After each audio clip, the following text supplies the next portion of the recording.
O cinema talvez seja o responsável pela nossa criatividade ao imaginar o que vem a ser inteligência artificial. Os robôs da ficção não retratam bem o que a inteligência artificial realmente é. Não tem necessariamente rosto nem forma humana. A inteligência artificial ela é uma área da ciência da computação que tem o objetivo de simular as capacidades humanas, né? De uma maneira geral, raciocínio, compreensão, né? Com o objetivo, né, de sempre tentar construir um sistema computacional que consiga resolver problemas mais facilmente, né, mais rapidamente e de uma maneira eficiente. A definição mesmo, né, não há um consenso nem entre os especialistas, né? E eu diria que é uma definição que está mudando continuamente, à medida que há um novo avanço científico, há uma nova possibilidade de desenvolvimento daquela inteligência artificial, nós expandimos o conceito, né? O limite seria ter um sistema com capacidade cognitiva até superior ao nosso. Em outras palavras, inteligência artificial é a área da ciência da computação na qual os pesquisadores buscam criar um computador capaz de pensar. Dentro dessa área, o aprendizado de máquina ele se destaca por ele tentar aprender sozinho. Então é como se a gente conseguisse construir um sistema computacional sem explicitamente ter a necessidade de programar. Como é que ele funciona? Ele pega dados históricos, né, e tenta, de alguma maneira, aprender como esses dados históricos foram construídos e, de uma certa maneira, gerar um classificador que consiga resolver esse problema de uma maneira rápida e com uma baixa taxa de erro. Tudo o que vimos sobre Big Data, Internet das Coisas, nos primeiros episódios dessa série tem relação com inteligência artificial. E não é algo do futuro, ela está presente no nosso dia a dia. O medidor de energia da sua casa, que hoje vai uma pessoa lá de vez em quando olhar qual foi a medição para gerar a sua conta, ele pode se conectar à internet e fazer essa atualização direto.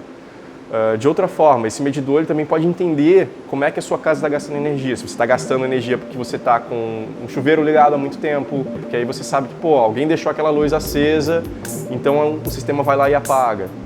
Ou então se você pensa num hospital, uma maca que ela fica monitorando o estado do paciente, temperatura, batimento cardíaco, qualquer coisa. E aquele estudo já está agregado com um computador que entende mais ou menos por inteligência artificial o que pode acontecer. Então já avisa o médico, chama ele lá. Imagina que eu tenho, né, um exemplo de uma base de dados históricos de preços de imóveis, né? Então, lá nesse caso, eu tenho várias características do meu imóvel e eu tenho um preço, que provavelmente um avalista ou um corretor deu esse preço. Qual é a ideia, né? Eu vou ter um sistema automatizado que ele vai pegar essa base de dados que já existe e ele vai aprender agora a dar novos preços em imóveis que ele nunca viu. O banco tem informações sobre clientes, os produtos consumidos. E o que o banco pode fazer? Ele pode querer explorar esses dados de alguma maneira, por exemplo, oferecer serviços de maneira mais assertiva para os seus clientes, né? Produtos, né? De forma mais assertiva. Apesar de parecer novidade, inteligência artificial é algo bem antigo se levarmos em consideração a ideia de filósofos gregos. Não, eles não pensaram em sistemas de computadores, é claro, mas eles imaginaram uma inteligência não humana que pensasse por conta própria. Aristóteles, que era professor de Alexandre o Grande, rei da Macedônia, ficava imaginando como seria bom encontrar uma forma para que objetos como vassouras, por exemplo, pudessem ter iniciativa para fazer o trabalho sozinhas. Isso 300 anos antes de Cristo. Claro que ele não tinha condição de fazer isso. Pensar já foi incrível.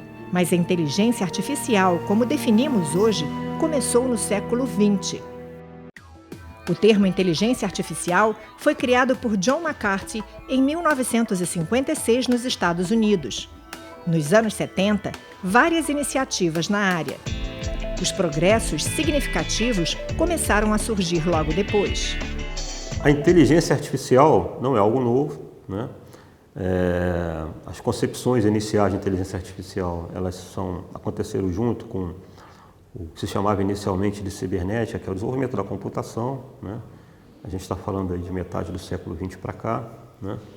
E até pouco tempo atrás, até cerca de uns 15 anos, ela tinha aplicações bem limitadas, né? Havia uma série de óbices para a implementação de sistemas práticos de inteligência artificial. Então hoje a gente tem condições de desenvolver sistema de inteligência artificial com capacidades que em alguns momentos superam a nossa capacidade e em grande parte se deve à abundância de dados que nós temos hoje. O objetivo da inteligência artificial é tirar conclusões, fazer estimativas e nos dar alternativas melhores para determinados problemas, o que está sendo usado na internet das coisas, nas cidades inteligentes. E pode ser usada desde em videogames até assuntos muito complexos.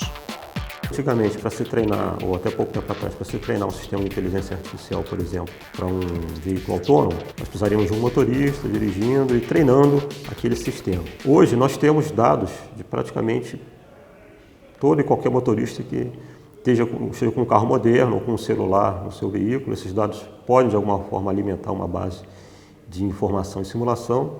Então, nós temos muito mais informação para treinar o sistema de inteligência artificial. Muitas vezes, quando eu falo que trabalho com robótica, né, sempre me perguntam assim, poxa, faz uma faxineira para trabalhar na minha casa, né? Essas tarefas que parecem simples, elas ainda estão muito complexas. E para a realização dessas tarefas, inteligência artificial é importantíssima. Sem algoritmos de inteligência artificial precisos e muito bem aprimorados, os robôs não conseguiriam fazer tarefas simples. Então, são todas tarefas que exigem uma complexidade muito elevada, apesar de, aparentemente, isto hoje parecer uma tarefa simples. Os alunos do Instituto Militar de Engenharia estudam e desenvolvem projetos na área de inteligência artificial. A gente tem alguns trabalhos na área, né, principalmente na parte de processamento de microtextos, né, que vem a ser basicamente a gente processar informações que são postadas no Twitter. Uma outra coisa que a gente vem trabalhando também é na parte de diagnóstico médico. Então a gente pode montar um sistema baseado em históricos prévios, né, de diagnósticos médicos e baseados nos sintomas e nas reclamações do paciente, tentar já dar um primeiro encaminhamento para ele, para uma clínica certa ou até mesmo para o especialista de acordo com o problema que ela tem. Isso vai poupar tempo ali na hora de um certo atendimento, né, evitando a necessidade de ter muitos especialistas ou até mesmo muitas pessoas naquele primeiro atendimento. Tá? E por último, né, a gente trabalha também, por exemplo, com a área de entretenimento. Então pode acontecer, por exemplo, de uma desconexão de um jogador que você estava jogando contra ele ou com ele. Nesse caso, né, o sistema ele aprenderia como esse jogador está jogando e no momento em que aconteceria essa desconexão, ele substituiria por um agente feito pela IA que conseguiria gerar o comportamento mais parecido com ele, né? Não acontecendo, por exemplo, uma coisa ruim de você estar jogando com um jogador que ele é fraco e ser substituído por um bot forte ou vice-versa. Temos um laboratório de robótica e inteligência computacional, onde nós temos projetos de veículos aéreos não tripulados e também de robôs autônomos. Basicamente, nós participamos com alunos de mestrado, doutorado e alunos de graduação. Então, os alunos de graduação participam de projetos de competições acadêmicas. Nós estamos começando a trabalhar com o humanoide como uma consequência natural do desenvolvimento dos nossos projetos. Então, nós trabalhamos com robôs com rodas, nós já temos o sistema embarcado já aprimorado para esses robôs. Nada mais natural do que passar para o humanoide por expectativa até dos próprios alunos que já participam, né, dos nossos projetos. Os robôs imaginados nos filmes já estão sendo projetados, mas com ou sem forma humana, a inteligência artificial já é uma realidade. Isso exige ainda, né, o aprimoramento de muitas técnicas de inteligência artificial, de aprendizado profundo. Isso tudo tem melhorado com a evolução dos processadores, dos computadores, mas ainda não é o que a gente vê na ficção científica. Nós ainda estamos bastante distantes e para que nós cheguemos a esta realidade, vários outros aspectos de outras ciências precisarão ser estudados. No próximo episódio da série Indústria 4.0, você vai ver como toda essa tecnologia e a Indústria 4.0 estão relacionadas à área de segurança. Senha do time A, do time B, do time C, tem milhares na internet. Né? Você pegar programas que pegam palavras, juntam e geram combinações para tentar testar aquela senha, existem uns montes. Os sistemas são bastante seguros. É muito mais fácil você atacar os usuários do sistema.